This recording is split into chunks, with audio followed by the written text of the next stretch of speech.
آپ individual پائرٹی، personal پائرٹی، بہت اعلیٰ کردار، بہت اعلیٰ تقوی، بہت زاہد، بہت عابد، سب کچھ ہے، لیکن اس نظام کا حصہ ہے جو نظام باطل ہے۔ آپ کس کی گواہی دے رہے ہیں؟ وَمَن لَّمْ يَحْكُم بِمَا أَنزَلَ اللَّهُ فَأُولَٰئِكَ هُمُ الْكَافِرُونَ، جو فیصلے نہیں کرتے اس چیز کے مطابق جو اللہ نے نازل کی ہے، وہی تو کافر ہیں۔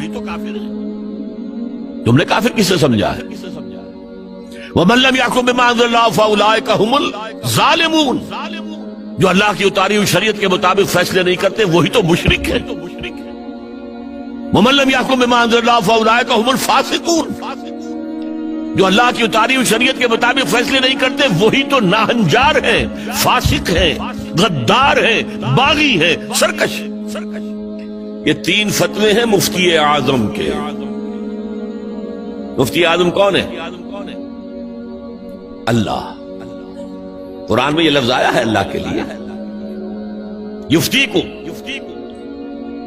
یستفتونک، اے نبی یہ آپ سے فتویٰ مانگ رہے ہیں کلالہ کے بارے میں۔ قل اللہ یفتیکم، کہہ دیجیے اللہ فتویٰ دیتا ہے۔ لو، تو مفتی اعظم کون ہے؟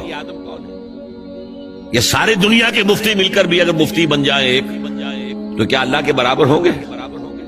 اور اللہ کا فتویٰ یہ ہے جو اللہ کی اتاری ہوئی شریعت کے مطابق فیصلے نہیں کرتے وہی تو کافر ہے، وہی تو ظالم ہے، وہی تو مشرک ہے، وہی تو فاسق ہے، وہی تو سرکش ہے۔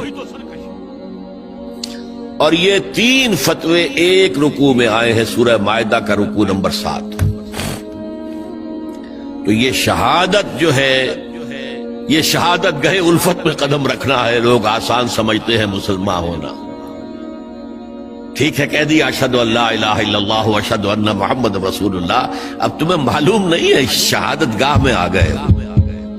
اور شہادت سے مراد تمہارے قول سے اللہ اور اس کے دین کی گواہی ملنی چاہیے، تمہارے عمل سے اللہ کی اور اس کے دین کی گواہی ملنی چاہیے، اور انفرادی ہی نہیں اجتماعی سطح پر اللہ کے دین کو قائم کر کے گواہی دو دنیا کے سامنے کہ دیکھو یہ ہے اللہ کا دین، آؤ۔